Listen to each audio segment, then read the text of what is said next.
Greetings, Moonlight citizens. It's your Moonlight King here with a Moonlight Kingdom Reviews episode, and I've been. This is the least enthusiastic MKR episode that I've ever done. This is the review of the 2022 movie Pursuit. Yeah, directed by Brian Skibba, written by Brian Skibba, starring Emile Hirsch, John Cusack, and Graham Patrick Martin.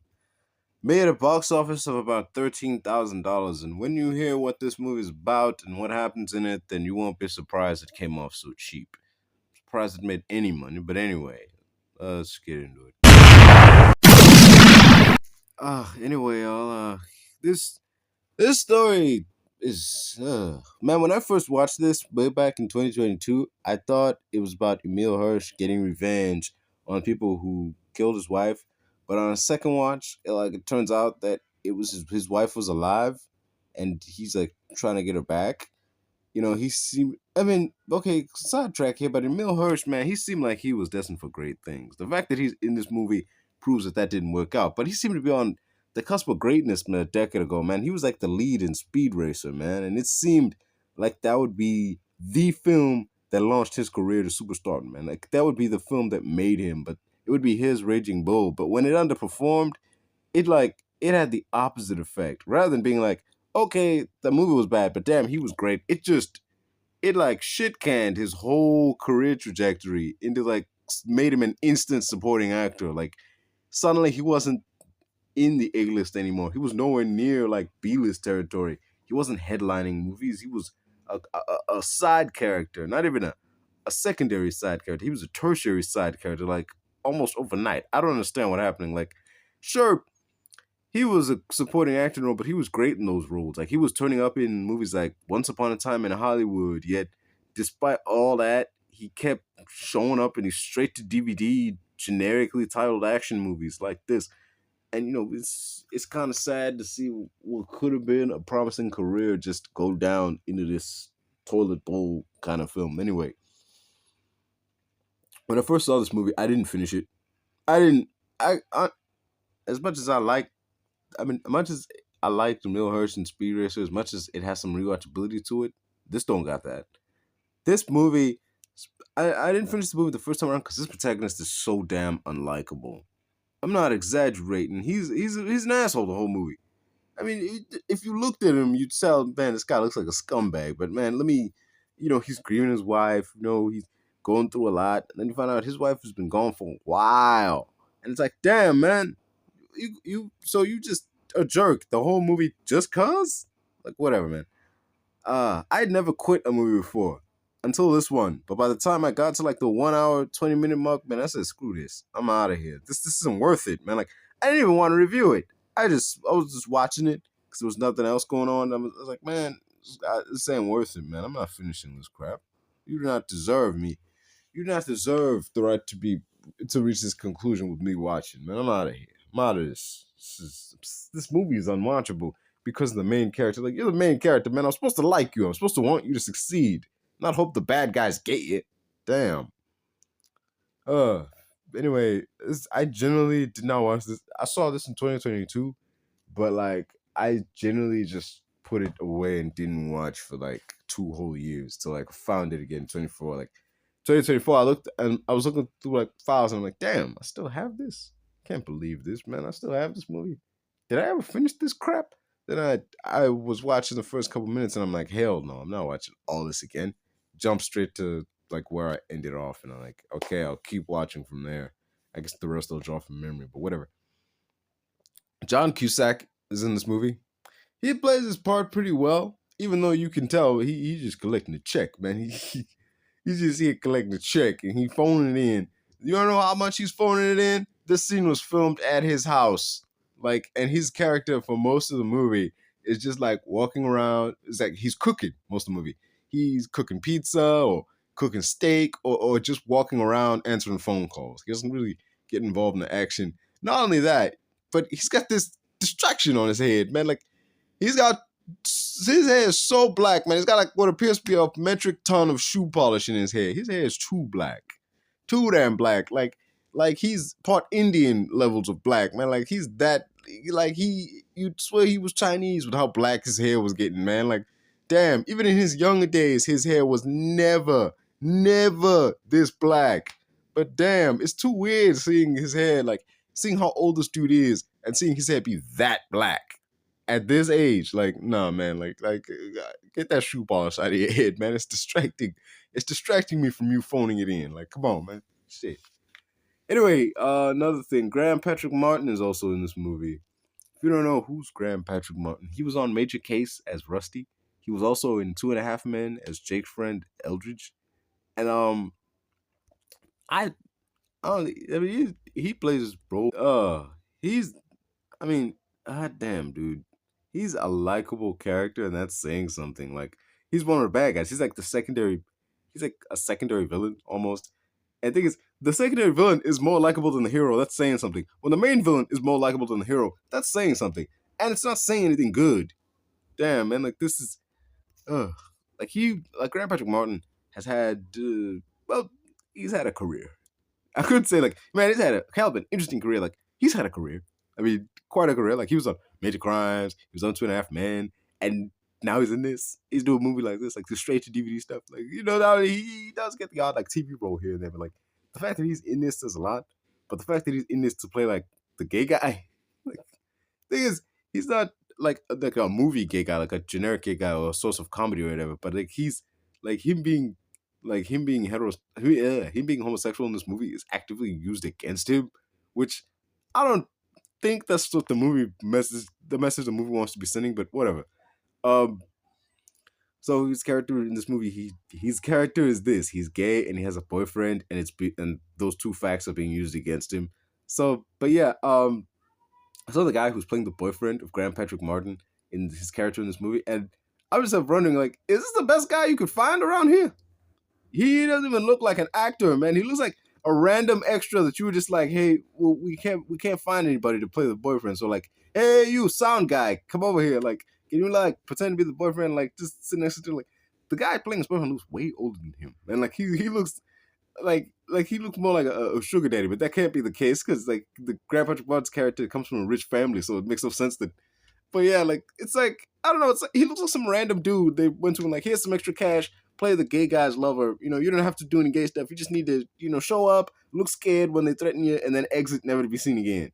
Though you will be a heavily mentioned character throughout this movie. You will, in terms of characters who don't show up but get mentioned a lot, you will be the second most important character. You will get mentioned about as much as, like the story will have as much to do with you as the main character's dead wife. Like that's what's going on. Like, but whatever, that to one side.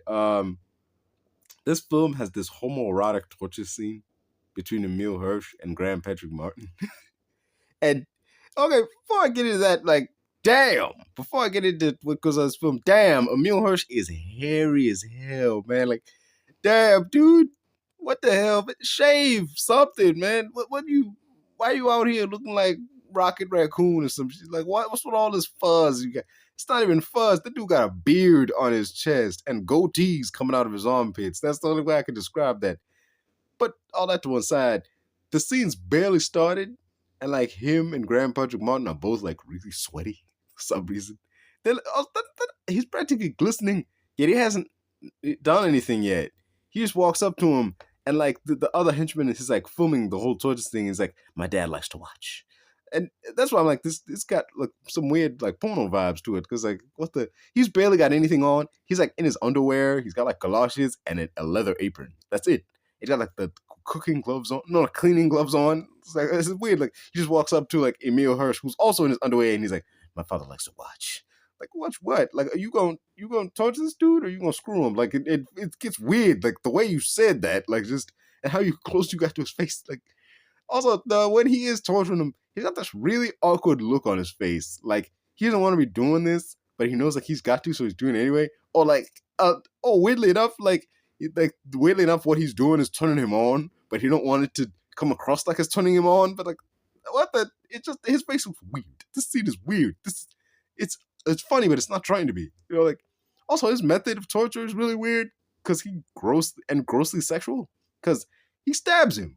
Yeah, like he stabs the guy, so it's like, okay, that's torturing. You're putting him through pain, but like, and then he proceeds to I am not kidding you. He then proceeds to finger bang the wound. Like, takes two fingers, sticks them in there, and just like in and out, everything. I'm just like, he diddling this freaking thing like he pulling a, like, I don't know, man. He fingering this thing like it's he's with his fingers in a vagina or something. Like, what the hell, man? Are you actually getting turned on by this? Is this what you meant by your father likes to watch? He likes to watch you do gay shit. Like, is it? I don't know, man. This is weird. Like, this whole scene is weird and kind of comical, but not because it's trying to be. It's just messed. It's so messed up that it's bordering on funny.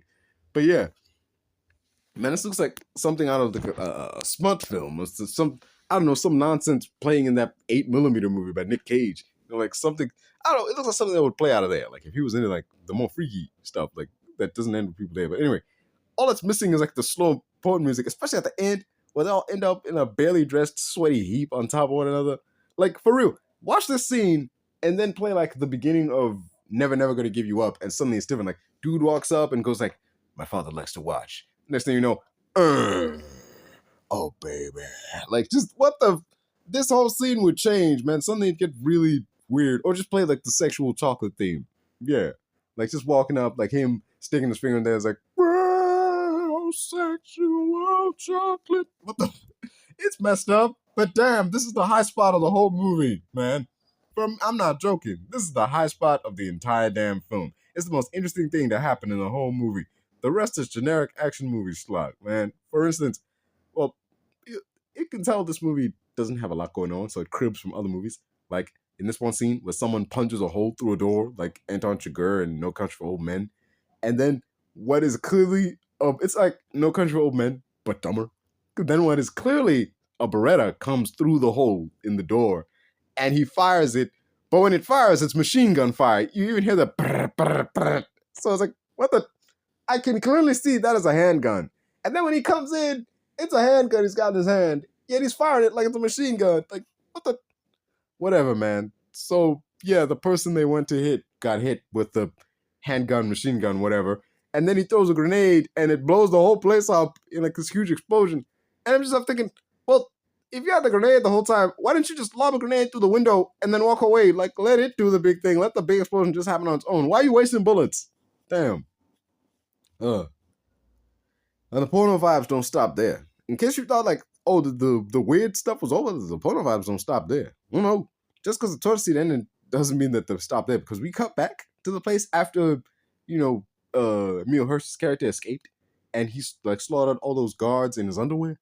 Like after he escapes that, like we cut back to that scene and we discover Graham Patrick Martin's dad coming to save him, and we see him, he's all beat to shit and wrapped in what appears to be Glad wrap.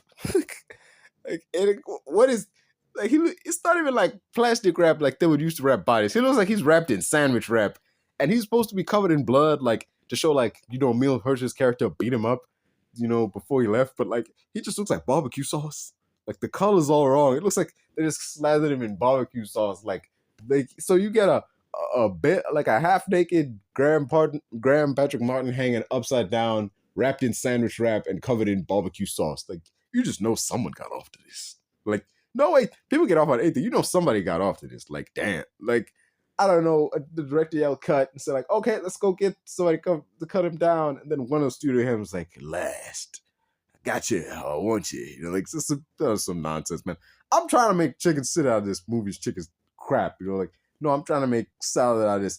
Man, this movie's so bad it's got me messing up euphemisms and common sayings. Whatever. Moving on. Back to the detestable main character. Been like, in the end, you see this dude, the main character is trying to get he thinks they kidnapped his wife and she's being held somewhere, and he finds out that she's dead. She was dead, like, so now he wants the revenge, and he's pitting these two families against each other because he knows like one of those families is run by his dad, so he knows they had something to do with it. So he's taking out their businesses and like, trying to squeeze them to the point like somebody will tell them something, but whatever. In the end, it turns out his wife really is dead, and she died because she talks to the DEA. Cusack's character, he found out and he had her killed, because he had her killed because he found out she was talking to the DEA. Turns out the only reason she wanted to talk to the DEA and get away from this was because, well, I think it's this, well, this business isn't, this criminal enterprise isn't really all about drugs. Yeah, drugs are a side thing, but the reason she was talking to the DEA wasn't to turn in this family. It was to turn in her husband because she didn't like him. He was that fucking unlikable. The woman he's working so hard to get revenge for didn't even like him. Not only that, but she was afraid of him. Yes, one would think it was the loss of his wife that made him this unlikable crackhead scumbag, but no, the reveal proves that no, he was always a scumbag. You know, like he was always unlikable. He always looked like this. So like, and he gets this undeserved hero's ending, where like after the bad guys, the main bad guy's dead, Graham Patrick Martin's dead. Like the most likable character in the whole movie is gone. All the good characters in the movie are taken out. He gets this undeserved hero ending where the cops let him walk away from all this as long as he promises to never return to town. It's like, you as long as you promise never to come back, like you're scot-free, man. Like you can go. Like, no, man. All the people he's killed, all the chaos he's responsible for, some of those people are cops. Arrest him. He's a freaking menace. He doesn't get the heroes. He doesn't get to just leave town like him and the sheriff have some understanding. Like, what the hell? What is this nonsense, man? Oh, whatever. Oh, whatever, man. This movie, overall, man. Final thoughts of this movie. This movie's like freaking. This movie's a 4 out of 10. As much as I didn't enjoy it, like no, screw this. This is a 3, man. This is a damn 3. This is a damn 3 out of 10. This movie was so bad I didn't even finish it the first time. I only finished it the second time because it's like, man, all right, it's there. May as well watch it. Like whatever. So it's like, back to that. I had to watch this twice. To like actually finish it, man. This took me 2 watches across 2 years to watch this movie. This is a 3 out of 10, damn it. It was really a 4, but damn, now it's a 3. This movie got me so mad. This protagonist is beyond unlikable. He looks like he ain't showered in forever. I thought the movie looks like he's looking around like he's all coked up. He's got these buggy eyes, and he treats everyone like crap. Everyone he interacts with he treats terribly, man. Like the bad guys, the good guys, doesn't matter. Like the villains aren't anything to write home about either. I mean, except for Graham Patrick Martin. Like I feel sorry for this character, man. Like he's a pawn in this whole thing. Like he's treated like crap by everybody. He's treated like crap by the hero. He's treated like crap by his dad, like the John Cusack's character. No, wait, not John Cusack's character. He's the only guy. John Cusack's character is one of the nicest guys in the whole movie, and he's the only guy who treats him like a human being. Like the kid's dad. He doesn't treat him so much like his son. He treats him like, oh, he's the gay son. Like he treats him like his gay son, not just his son. So he's like, he even tells him in the movie, like, man, like when he finds out that you went through all this trouble. So what's happening with Graham Patrick Martin's character is that. So this is what I mean by like Emile Hirsch's character in this movie is a scumbag. He found like photos, like intimate photos of Graham Patrick Martin and his boyfriend, and he sent them like to the dude's father. I don't know why though, man. Like you're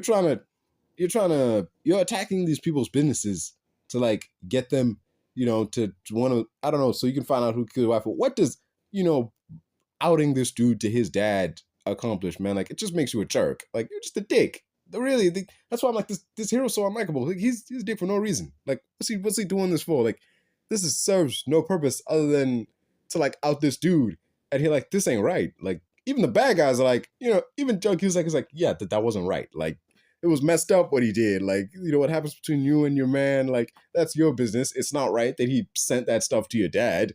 Also, of all the people you can send it, he sent it to his dad. Like, what's wrong with you, man? Like, and he's like really worried. Like, Graham Patrick Martin's character is really worried because he's like, my dad, like, my dad saw those photos, like, because his dad is like a bad man, and he's worried like he's gonna react freaking terribly. But he just tells him, like, after he threatens the dude's boyfriend, he tells him like, I don't care who you're screwing as long as it's not me, okay? Like, go find this guy and bring him to me. Like, keep him alive. I want to see him get snuffed out, all right? Go handle your business, damn it. Like, I saw the freaking photos. I don't care. I care that this dude is affecting our business. That's what I care about. I don't care that you're gay. But other than that, I'm still going to use that against you. I'm still going to treat you like crap because you're not dealing with this problem. Like, go solve this freaking problem. Like, don't bother yourself with these damn photos. But whatever. I just feel... And when he actually confronts him about it, when Graham Martin confronts Emile Hirsch's character about it, he tells him, like, hey, man, that was messed up. Like, what you did, like, it's not right. Like, you violated my privacy and everything. He just like he just has this dismissive attitude, like, man, grow up, get over it. Like, you're gay. Who cares? Like, man, it ain't the fact that he's gay. Nobody cares that he's gay. What people care about is that you took like private photos and sent them to people. Like, that's messed up. It's weirdo revenge porn. Like, you really messed up somebody's life, and not only that, but you ended up killing him. So, like, yeah, what a jerk, man. Damn. All this for a woman who didn't even like you. Hot damn. What a scumbag, man. Oh man, like this freaking movie, man. Like, there's I should probably mention the subplot with the LA detective who's hunting down Emile Hirsch and ends up taking out the bad guys too. Shoot, but that's neither here nor there. Damn, man. Screw this movie. 3 out of 10. Would not recommend. Would not rewatch. It's the least interesting movie in Emile Hirsch's filmography, and that's saying something. But hot damn, man, don't watch this crap. Like, this is a movie that I do not recommend. Don't watch it. You'll be better off doing anything but watching this nonsense, man. Just, yeah, that's that. This has been Moonlight Kingdom Reviews. I've been your Moonlight King. Don't forget to like, share, and subscribe. Peace out, y'all. I don't know what's ahead of me. I work so hard for everything. Don't wanna lose my time or my mind on the grind, but I want a better life for me. I do the things I hate to do.